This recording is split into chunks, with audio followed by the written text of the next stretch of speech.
गंभीर chronic neutropenia या SCN एक दुर्लभ रक्त विकार है जो कई महीनों से लेकर जीवन भर तक रहने वाले रक्त में न्यूट्रोफिल की कमी के कारण होता है और रक्त कैंसर और ऑटोइम्यून बीमारियों या दवा के उपयोग जैसे प्रणालीगत विकारों की अनुपस्थिति में होता है। न्यूट्रोफिल श्वेत रक्त कोशिकाएं हैं जो हमलावर बैक्टीरिया को नष्ट करके बैक्टीरिया के संक्रमण से लड़ने में मदद करती हैं।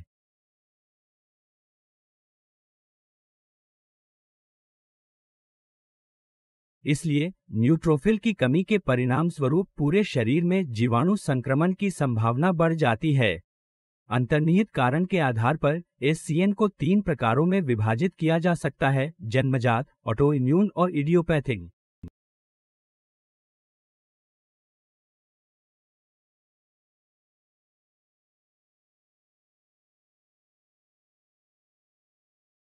एससीएन के सामान्य संकेतों और लक्षणों में बार बार बुखार आना, मुंह में छाले या घाव, मसूड़ों में सूजन जिससे दांत समय से पहले खराब हो सकते हैं और बार बार होने वाले जीवाणु संक्रमण शामिल हैं। इनमें त्वचा के संक्रमण शामिल हो सकते हैं जिन्हें सेल्यूलाइटिस कहा जाता है और या मुंह, मसूड़ों और दांतों के आसपास सहायक ऊतक जिन्हें क्रमशः स्टामाटाइटिस, मसूड़े की सूजन और पेरियोडोटाइटिस कहा जाता है।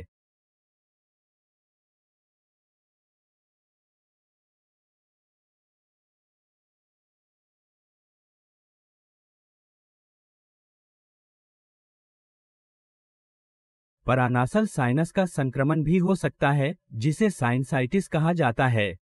गला जिसे ग्रसनीशोथ कहा जाता है और फेफड़े जिसे निमोनिया कहा जाता है। कभी कभी संक्रमण सेप्सिस जैसी जानलेवा जटिलताओं में भी बदल सकता है जो तब होता है जब रक्त प्रवाह संक्रमण के प्रति शरीर की प्रतिक्रिया ऊतक क्षति और अंग की शिथिलता का कारण बनती है।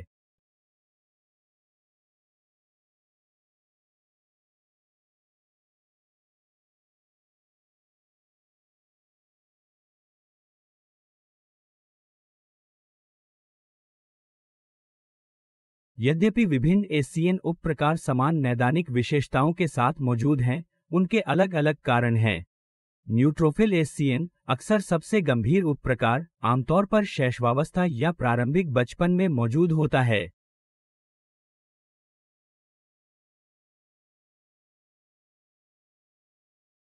ये जीन में उत्परिवर्तन के कारण होता है जिसके परिणाम स्वरूप अस्थि मज्जा अपर्याप्त या दोषपूर्ण न्यूट्रोफिल उत्पन्न करता है।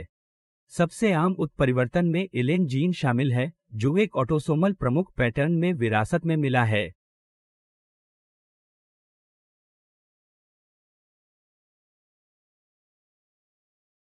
इसका मतलब यह है कि माता पिता में से किसी एक से विरासत में मिली जीन की एक भी दोषपूर्ण प्रतिलिपि बीमारी का कारण बनने के लिए पर्याप्त है। इलेन उत्परिवर्तन चक्रीय न्यूट्रोपेनिया नामक जन्मजात न्यूट्रोपेनिया के एक दुर्लभ उपप्रकार के लिए भी जिम्मेदार है जो न्यूट्रोफिल गिनती में समय समय पर गंभीर कमी की विशेषता है। चक्रीय पैटर्न प्रत्येक व्यक्ति के लिए निश्चित रहता है और आमतौर पर हर 21 दिनों में दोहराया जाता है। प्रत्येक चक्र लगभग 3 से 6 दिनों तक चलता है।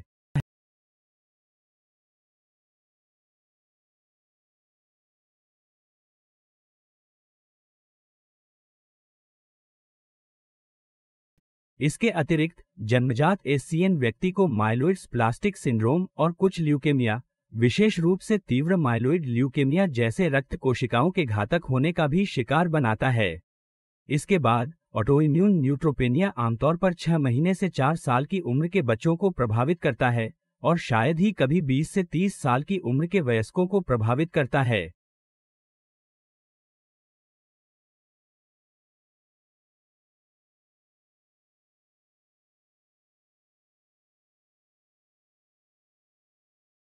बचपन और वयस्क दोनों प्रकार हल्के होते हैं, लेकिन बचपन का प्रकार आमतौर पर अपने आप ठीक हो जाता है। ऑटोइम्यून न्यूट्रोपेनिया शरीर की प्रतिरक्षा प्रणाली द्वारा विशिष्ट एंटीबॉडी का उत्पादन करने के कारण होता है, जो रक्त में घूम रहे न्यूट्रोफिल पर हमला करते हैं और उन्हें नष्ट कर देते हैं।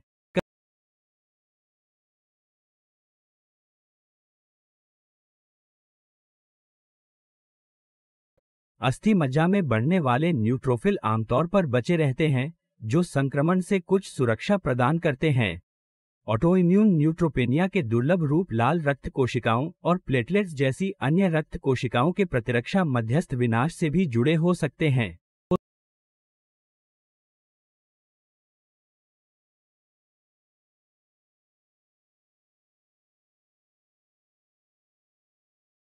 अंत में, क्रोनिक इडियोपैथिक न्यूट्रोपेनिया में सटीक कारण अज्ञात है, लेकिन ऐसा माना जाता है कि ये कुछ अज्ञात ऑटोइम्यून प्रक्रिया के कारण होता है।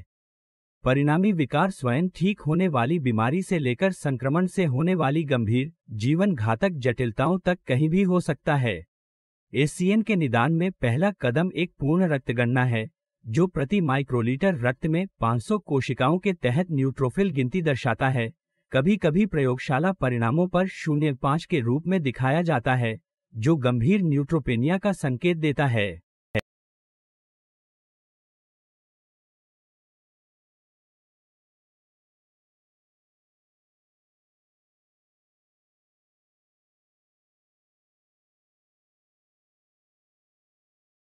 एसीएन के प्रकारों के बीच अंतर करने के लिए आगे के परीक्षण किए जा सकते हैं, जिसमें चक्रीय एसीएन या अस्थि मज्जा आकांक्षा का आकलन करने के लिए 2 21 दिवसीय चक्रों में दोहराया रक्तगणना और येलेनी जीन और अन्य जिम्मेदार जीनों में उत्परिवर्तन देखने के लिए एक आनुवंशिक परीक्षण पैनल शामिल है।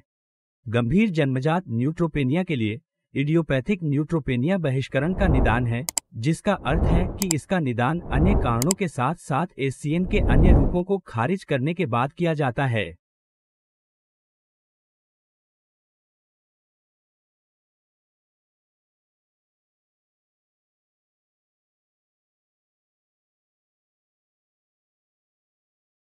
एसीएन के उपचार में मुख्य रूप से न्यूट्रोफिल गिनती बढ़ाने के लिए विशिष्ट दवाओं के प्रशासन के साथ साथ संक्रमण की रोकथाम और प्रबंधन शामिल है।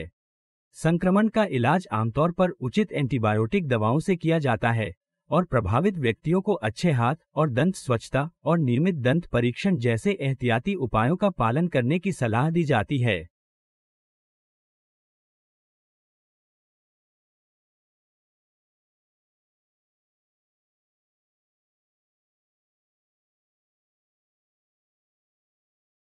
संश्लेषित हार्मोन ग्रेनुलोसाइट कॉलोनी उत्तेजक कारक या जीसीएसएफ का उपयोग न्यूट्रोफिल का उत्पादन करने के लिए अस्थि मज्जा को उत्तेजित करने के लिए किया जा सकता है।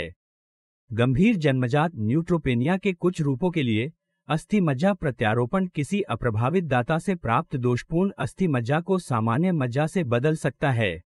संक्षेप में कहें तो गंभीर क्रोनिक न्यूट्रोपेनिया या एसीएन एक दुर्लभ रक्त विकार है जो रक्त में न्यूट्रोफिल की कमी के कारण होता है।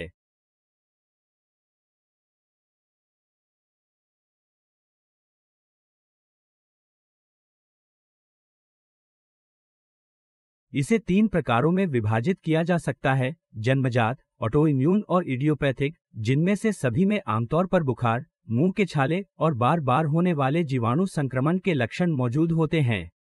इसमें गंभीर न्यूट्रोपेनिया को प्रदर्शित करने के लिए एक पूर्ण रक्तगणना, संभवतः अस्थि मज्जा परीक्षण और न्यूट्रोपेनिया के जन्मजात रूपों का पता लगाने के लिए आनुवंशिक परीक्षण शामिल है।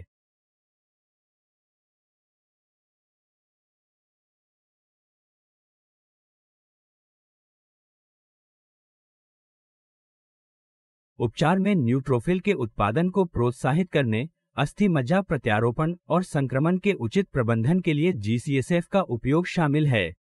वर्तमान और भविष्य के चिकित्सकों को ध्यान केंद्रित करने, सीखने, बनाए रखने और आगे बढ़ने में मदद